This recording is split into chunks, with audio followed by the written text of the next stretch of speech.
हर खबर पर होगी आपकी पकड़। डाउनलोड कीजिए एबीपी लाइव ऐप। इस वक्त ये तस्वीरें आ रही हैं बिहार से हमारे पास, जहां पर आज देशव्यापी किसान आंदोलन हो रहा था, जिसमें हमने तस्वीरें आपको दिखाई। तेजस्वी यादव भी हिस्सा लेने पहुंचे थे, लेकिन यहां पर तोड़फोड़ की तस्वीरें सामने आ रही है। आपको बता दें कि किसान लगातार अपनी मांगों को लेकर सरकार के खिलाफ विरोध प्रदर्शन कर रहे हैं। आज देशव्यापी बंद बुलाया गया है और सामने इस समय राजद जो है वो प्रदर्शन कर रहा था किसान बिल के खिलाफ, और यहाँ पे मारपीट दोनों में शुरू हो गई। भाजपा के कार्यकर्ताओं ने हमला कर दिया जो राजद के कार्यकर्ता हैं उनके ऊपर। देखिए आप तस्वीर हम देख सकते हैं। राजद वालों को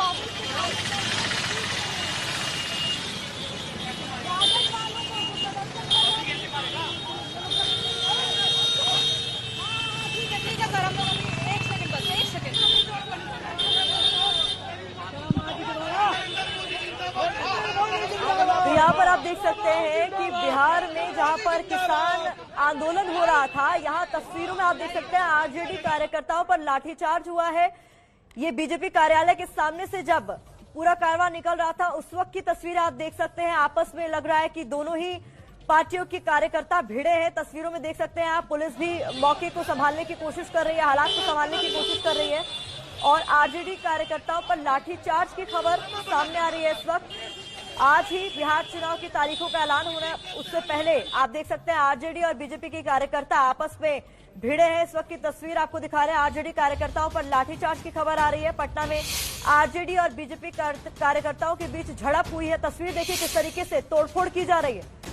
हम ज्यादा जानकारी जुटाने की इस वक्त कोशिश कर रहे हैं, लेकिन आज अब से करीब आधे घंटे बाद बिहार चुनाव की तारीखों का ऐलान होना है। उससे पहले बिहार में किस तरीके से तोड़फोड़ हो रही है उसकी तस्वीरें आप देख सकते हैं। यहाँ पर किसानों की आवाज बुलंद करने के लिए आरजेडी किसान आंदोलन में शामिल हुई थी और उसी के लिए एक रैली निकाली जा रही थी। तेजस्वी यादव भी इसमें शामिल थे, लेकिन देखते ही देखते अचानक यहाँ पर हालात बिगड़ गए हैं।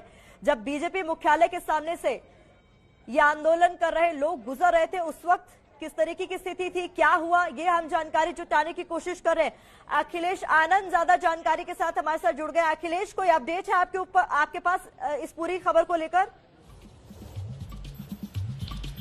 देखिए, ये जो जानकारी आपको मिल रही है, ये पूरे बिहार में इस वक्त हम इस तरीके के हालात देख रहे हैं। चूंकि सियासी सरगर्मी बहुत तेज है, तो धरना प्रदर्शन आंदोलन ये तो होगा ही। कोरोना का काल है, लेकिन इसके बावजूद बिहार में सियासी हलचल बहुत तेज है। मैं इस वक्त सिवान के रास्ते में हूं। मुजफ्फरपुर से मैं सिवान थोड़ी देर में पहुंचने वाला हूं, जहां से हमारे दर्शक वार पलटवार शाम 4 बजे मेरे साथ देखेंगे और 6:30 बजे कौन बनेगा मुख्यमंत्री कार्यक्रम देखेंगे।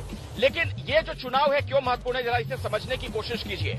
एक तो कोरोना काल का पहला चुनाव, किसी भी राज्य में इस तरीके से विधानसभा चुनाव जो हो रहा है, कोरोना काल में पहला चुनाव। दूसरी बात यह है कि बिहार में 15 साल लालू यादव के थे, आरजेडी के, और 15 साल नीतीश कुमार के भी हो गए। तो एक तरीके से ये मुकाबला यहाँ टाई हो चुका है। अगली बार किसके सिर पर सिंहासन का ताज सजेगा, ये बड़ा महत्वपूर्ण हो जाता है। मैं बिहार में लगातार जो घूम रहा हूं, मैं आपको बताऊं, लोगों से जो मेरी बातचीत हो रही है उसके आधार पर एक चीज साफ तौर पर नजर आ रही है। अखिलेश, मैं आपके पास आऊंगी। स्पीच, ये जो तस्वीरें हमारे पास आ रही है उस पर अपडेट लेना बहुत जरूरी हो जाता है। निवेदिता शांडिल्य इस वक्त हमारे पास फोन लाइन पर मौजूद है। निवेदिता, आप क्या जानकारी आपको मिल रही है, क्यों हुई है हाथापाई, किसके बीच हुई है?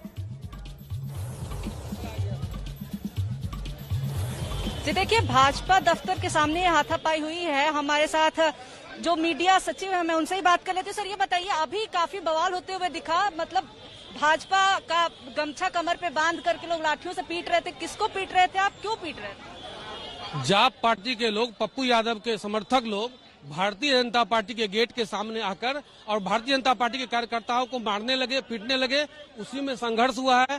भारतीय जनता पार्टी के कार्यकर्ताओं को कार्यालय में घुस के मारना, ये पप्पू यादव जी के लिए एकदम ही बेकार और अशोभनीय है। सर, लेकिन दिख रहा था, सामने दिख रहा था कि लाठियां लेकर के चढ़े हुए थे भारतीय जनता पार्टी के लोग। तो आप इसमें कैसे कह रहे कि उधर से मारपीट? आप यदि देख रही है कि लाठी लेके लोग चढ़े हुए, तो आप ये भी देख सकते हैं कि उनका झंडा बैनर लगवा गाड़ी मेरे कार्यालय के सामने है। मैं पप्पू यादव के कार्यालय के सामने हम लोग नहीं गए थे। हमारे कार्यालय के प्रांगण में उनकी गाड़ी लगी हुई थी, जिसमें उनका झंडा, बैनर, उनके 100 लोग थे जिन्होंने यहाँ आकर मारने का प्रयास किया है भारतीय जनता पार्टी के कार्यकर्ताओं को। उस पर कार्यकर्ता नाराज हुए और कार्यकर्ताओं ने प्रतिरोध करने का काम किया है। कुछ एक कार्यकर्ता, मैं वहाँ पे खड़ी थी, मैं सुन रही थी, बोल रहे थे कि इन्होंने बिना बात के मुद्दे का नरक बना के रख दिया, कोई मुद्दा नहीं था फिर भी हंगामा कर रहे हैं। तो निवेदिता, अगर आपको मेरी आवाज मिल रही है, जिस शख्स से आप इस वक्त बात कर रही हैं उनसे ये जरा पूछिए कि ये कोई रूल है क्या कि कोई आपके कार्यालय के सामने से गुजरेगा और वो बैनर पोस्टर लेकर गुजरेगा तो आप हाथापाई करने लगेंगे? ये सब आम बात है। उन्होंने इसकी पृष्ठभूमि तैयार की कि किसी तरह भारतीय जनता पार्टी कार्यालय में जाकर उनके कार्यकर्ताओं को। लेकिन सर एक चीज दिख रही थी कि अभी मैं देख रही हूँ कि राजद भी प्रदर्शन कर रहा है सड़कों पे, सारी पार्टियां कर रही है, भारत बंद का भी ऐलान है, लेकिन जब भाजपा के सामने कारवां आता है वहाँ पे मारपीट हो जाती है। तो क्या आपके ऑफिस के सामने दूसरी पार्टियां प्रदर्शन नहीं करती? लोकतंत्र में धरना और प्रदर्शन करना कोई बुरी बात नहीं है, लेकिन उसको शांतिपूर्वक ढंग से और आप अपनी जगह पे कर सकते हैं। आप हमारे घर में, हमारे कार्यालय के अंदर आकर हमारे कार्यकर्ताओं को मारेंगे, ये भारतीय जनता पार्टी बर्दाश्त नहीं करेगी। अमन चैन का राज्य चल रहा है, ये बर्दाश्त नहीं हो रहा विपक्षियों को, इसीलिए इस तरह का हरकत किया जा रहा है। जहाँ तक मेरा अंदाजा, आप भी वहाँ पे थे, मैंने आपको देखा था उस भीड़ में जो लोग मार रहे थे, मारपीट कर रहे थे। क्या ऐसा हो गया कि आपको लाठी लेकर के आगे बढ़ना पड़ा? हो गया। हम लोग तो अपने पार्टी के जो हमारे संस्थापक थे नेता दीनदयाल उपाध्याय जी का जयंती था, हम लोग जयंती मना के हॉल से निकले हैं, यहाँ आए तो पार्टी कार्यालय के अंदर में हम लोग थे, गेट पर चढ़ गया, गेट के बाहर कूदने लगा, गाली गलौज करने लगा, इस तरह का। ऐसे घर में किसी को घुस के सर आप लाठी से मार रहे थे? ना, हमारे घर में अगर चोर आएगा, हमारे घर में अगर डकैत आएगा तो हम उसको पूजा करेंगे। पुलिस वाले मौजूद हैं। निवेदिता, आप लगातार नजर बनाए रखिए और भी कुछ खास लोग हमारे साथ जुड़ गए हैं। सब लाठी डंडा वही लेके आए थे, उनका भी हम रुख करेंगे। लाठी लेकिन डंडा कुल मिलाकर आज के दिन की सबसे बड़ी खबर यही है कि अब से 21 मिनट बाद, मतलब आधे घंटे से भी कम का वक्त बचा है जब बिहार चुनाव की तारीखों का ऐलान हो जाएगा। 243 विधानसभा सीटों पर चुनाव होने हैं, कितने चरण में होने हैं इस पर अभी असमंजस है, लेकिन जो खबर निकलकर सामने आई है वो ये कि 2 से 3 चरणों में ये चुनाव हो सकते हैं। पंकज झा, अगर आप मुझे सुन पा रहे हैं, अभी चुनाव की तारीखों का ऐलान होना है, बहुत कम समय बचा है, लेकिन तस्वीरें जो हमारे पास आ रही हैं, यहाँ पर राजनीतिक पार्टियों के बीच दंगल तो अभी से शुरू हो गया। ये कोई नई बात नहीं है और इससे पहले भी कई बार हो चुका है। जेडीयू के ऑफिस के सामने मारपीट हुई, बीजेपी ऑफिस के सामने मारपीट हुई, डाक बंगला चौराहे पर, बिहार में कई जगहों पर एक दूसरे की पार्टी के कार्यकर्ता आपस में झगड़ते रहे हैं और इस तरीके से झगड़ा करते रहे हैं, मारपीट भी होती रही है। लेकिन जाहिर सी बात है, लोकतंत्र में मारपीट की कोई जगह नहीं होनी चाहिए। आप अपनी बात शांतिपूर्ण तरीके से रखें, लेकिन गर्माहट है। गर्माहट इस बात को लेकर के है कि कुछ ही महीनों बाद चुनाव के नतीजे आने हैं और सबको दिख रहा है कि इस बार सत्ता के लिए जो संघर्ष है उसमें ये सब हो रहा है, जो शुभ संकेत तो नहीं है कम से कम।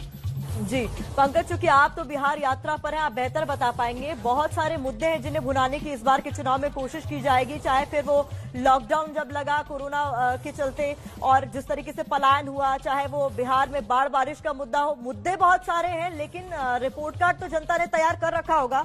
बिहार यात्रा में आपने क्या समझा, ग्राउंड रियलिटी क्या है?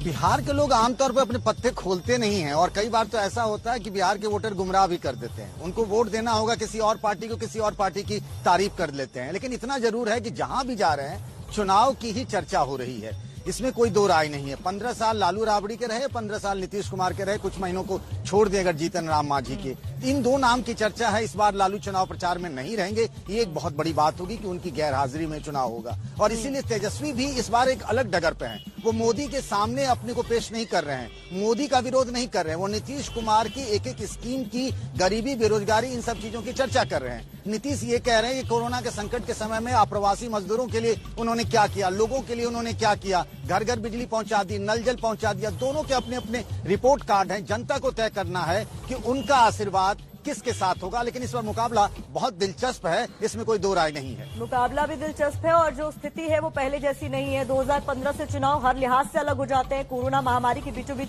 चुनाव कराना चुनाव आयोग के लिए सबसे बड़ा चैलेंज होगा। अभिज्ञान प्रकाश भी हमारे साथ जुड़ गए हैं, वरिष्ठ पत्रकार हैं। अभिज्ञान, अगर आपको मेरी आवाज आ रही है तो इस बार के चुनाव को किस तरीके से देख रहे हैं? बेहद चैलेंजिंग होने वाले हैं। तमाम प्रोटोकॉल्स की बात तो की जा रही है, लेकिन फिर भी बहुत चैलेंज तो होगा चुनाव आयोग के लिए ऐसी स्थिति में चुनाव कराना।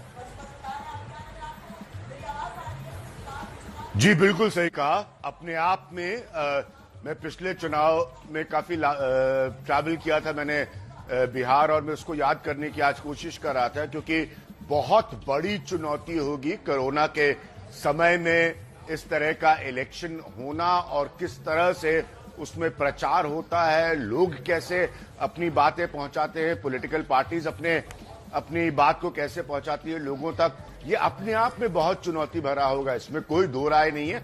हालांकि जो पारंपरिक मुद्दे होते हैं बिहार की राजनीति में, आपके जर्नलिस्ट खुद ही बता रहे हैं कि 15 साल लालू राबड़ी के, 15 साल नीतीश कुमार के, जीतन राम मांझी का अगर आप समय निकाल लीजिए तो सबको ये भी साबित करना है, नीतीश कुमार के ऊपर खासतौर पर ये ओनस होगा ये साबित करने का कि ये कोरोना के पूरे समय में उन्होंने कैसे हैंडल किया है वहां की समस्याओं को, बेरोजगारी जैसे मसलों को, तो ये नीतीश कुमार को साबित करना होगा। विपक्ष स्वाभाविक है ये कहेगा कि वो नाकाम रहे हैं, वो कुछ भी नहीं कर पाए।